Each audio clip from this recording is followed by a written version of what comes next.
fuerzas de misiles estratégicos rusas recibieron la orden de despliegue inmediato de misiles balísticos intercontinentales armados en la frontera con la Unión Europea en respuesta a las grabaciones que demostraron que el Pentágono coordinó una provocación y atacó al ejército árabe sirio junto con el Estado Islámico. De acuerdo con las noticias que han salido ayer a la luz sobre las grabaciones que demuestran que el Pentágono coordinó el ataque al ejército árabe sirio, y que dichas grabaciones eran con el Estado Islámico, después de que el 13 de septiembre un acuerdo de alto el fuego alcanzado entre la Federación Rusa y Obama, pero 4 días más tarde, el 17 de septiembre, se hizo añicos cuando los estadounidenses comenzaron un bombardeo contra las fuerzas sirias en los que murieron al menos 62 de estos soldados e hirieron a más de 100. Según estas noticias recogidas en la prensa mundial, fueron analistas sirios de inteligencia, que estaban monitoreando los canales de radio del Estado Islámico y de Estados Unidos, los que grabaron las conversaciones y que coordinaban los ataques aéreos y posterior agresión terrestre de los islamistas de ISIS. Es importante señalar que en el marco del acuerdo de alto el fuego alcanzado entre Rusia y Estados Unidos,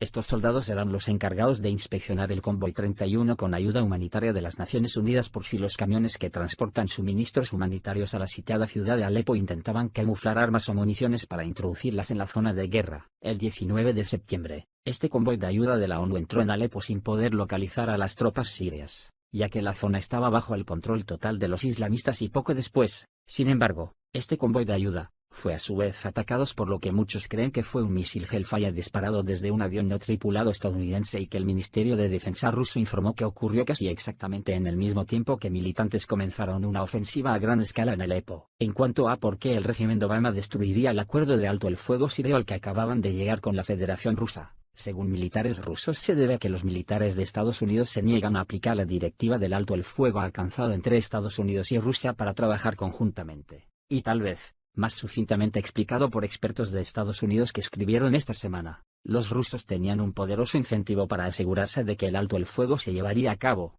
sobre todo alrededor Alepo. En el nuevo acuerdo de alto el fuego, el secretario de Estado, John Kerry y el canciller ruso Sergei Lavrov habían negociado un conjunto inusualmente detallado de los requisitos para que ambas partes retiren sus fuerzas de la carretera de Castello, la arteria principal de la entrada en Alepo desde el norte. Se entendía que la desmilitarización del norte de Alepo estaba destinada a permitir que la ayuda humanitaria llegase a la ciudad y, por lo tanto, el enfoque político central del alto el fuego. Los rusos pusieron mucho énfasis en asegurar que el ejército sirio podría cumplir con el plan de desmilitarización. Se había establecido un puesto de observación móvil en la carretera el 13 de septiembre, y tanto los rusos y la televisión estatal siria informó que el ejército sirio había retirado su armamento pesado de la carretera temprano el 15 de septiembre, incluyendo imágenes de vídeo que muestra un claro de la alambrada de púas en la carretera. El Observatorio Sirio para los Derechos Humanos también informó de que el ejército sirio se había retirado de la carretera, pero de Al-Qaeda, cuyo nombre ha cambiado Jabhat Fateh al-Sam, anteriormente el Frente al-Nusra, tenía un claro incentivo para negarse a cumplir con una medida que podría abrir la puerta a una campaña de Estados Unidos y Rusia en contra de ella. Fuentes de la oposición en Alepo afirmaron que no hubo tal retirada, y dijo que las unidades de la oposición no se retiraron de las posiciones cerca de la carretera. En la mañana del 16 de septiembre, el ejército sirio se movió de nuevo a sus posiciones en la carretera. Ese cambio crucial de la posición diplomática fue un resultado directo de la oposición agresiva del Pentágono a la intención de Obama de iniciar una cooperación militar con Rusia en Siria. El Pentágono fue motivado por un interés primordial en la no cooperación a tan alto nivel con Rusia para contrarrestar lo que interpreta el Pentágono como una agresión rusa en una nueva guerra fría. En una conferencia de vídeo extraordinaria con Kerry inmediatamente después de la negociación del acuerdo de alto el fuego, el secretario de Defensa norteamericano Ashton Carter se opuso fuertemente a la acción conjunta, sobre todo la disposición para compartir información de inteligencia con los rusos para una campaña contra la ISIS y Al-Qaeda. Obama había anulado las objeciones de Carter en el momento, pero un artículo del New York Times que presentó la noche del 13 de septiembre informó que funcionarios del Pentágono siguen negándose a aceptar que los Estados Unidos debe proceder a la creación del Centro de Aplicación Conjunta con Rusia si el alto el fuego se mantuvo durante 7 días. El Times citó a Teniente General Jeffrey L. Arrigian, comandante de las Fuerzas Aéreas del Comando Central de Estados Unidos, a los reporteros: "No voy a decir sí o no, sería prematuro decir que vamos a entrar de lleno en él",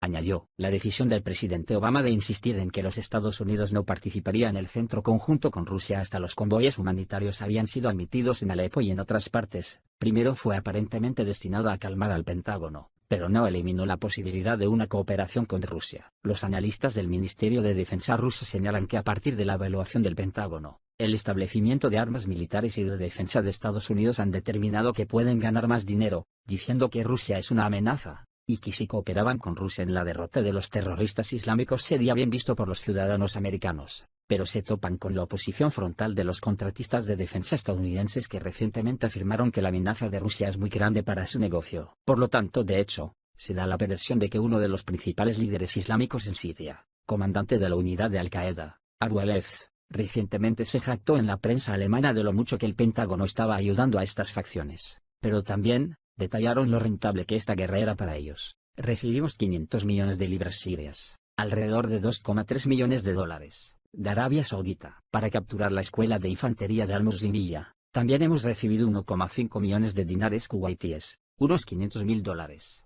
y de Arabia Saudita 5 millones de dólares. A medida que estas últimas acciones por parte del Pentágono han destruido toda esperanza de cooperación entre Rusia y Estados Unidos para derrotar al Estado Islámico, la cúpula militar de los estadounidenses están ahora tratando de iniciar la Tercera Guerra Mundial mediante la creación ilegalmente de una zona de exclusión aérea sobre Siria y disparar sobre los aviones que violen la zona, y entonces veríamos lo que harían los sirios y los rusos, para un plan tan impactante como este por estos belicistas estadounidenses. El canciller ruso Sergei Lavrov había declarado anteriormente que una prohibición unilateral estadounidense en las fuerzas aéreas rusas y sirios no sería tomada en serio por nosotros nunca más, y que el presidente del Grupo Mixto Jefes de Estado Mayor General Joseph Dunford advirtió aún más grave la semana pasada al afirmar que en este momento, para nosotros controlar la totalidad del espacio aéreo en Siria sería necesario ir a la guerra contra Siria y Rusia. Después de las intenciones de los militares norteamericanos, Rusia ha desplegado misiles balísticos intercontinentales RS-24 YARS, cargados con armas termonuclear de reentrada múltiple en la atmósfera, cerca de la frontera de la Unión Europea. Rusia quiere que sirva para actuar como un elemento disuasorio ya que Obama aún se niega a renunciar a su política de primer ataque que hundiría al mundo en el abismo. Rusia también está implementando más armas y hombres en Siria.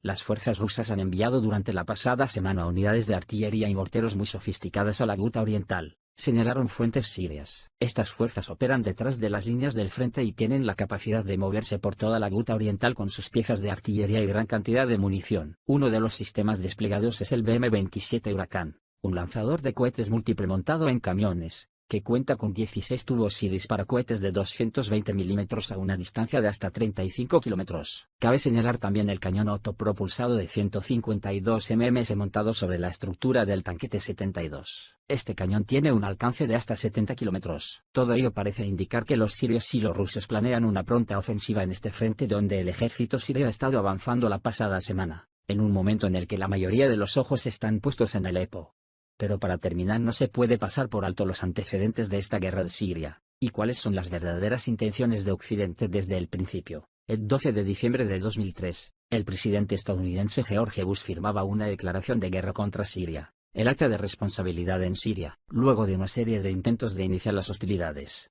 Cumbre de la Liga Árabe de 2004, asesinato del ex primer ministro libanés Rafik Hariri en 2005, agresión israelí contra el Líbano en 2006. Creación del Frente de Salvación en 2007, etc. Las fuerzas especiales de Estados Unidos pasaban a la ofensiva a principios de 2011 provocando una serie de acontecimientos que debían hacer creer que existía en Siria una revolución interna. Pero fue vetado 2 veces por Rusia y China en el Consejo de Seguridad de Naciones Unidas. Estados Unidos aceptaba una paz en una reunión en Ginebra el 30 de junio de 2012 a la que no asistió Siria. Digo yo que, ¿para qué valía un acuerdo donde el actor principal estaba ausente? ¿Solo para hacer el paripé? ¿No va siendo hora de que Estados Unidos acepte un mundo multipolar? De lo contrario el mundo está en peligro inminente. Reciban un saludo.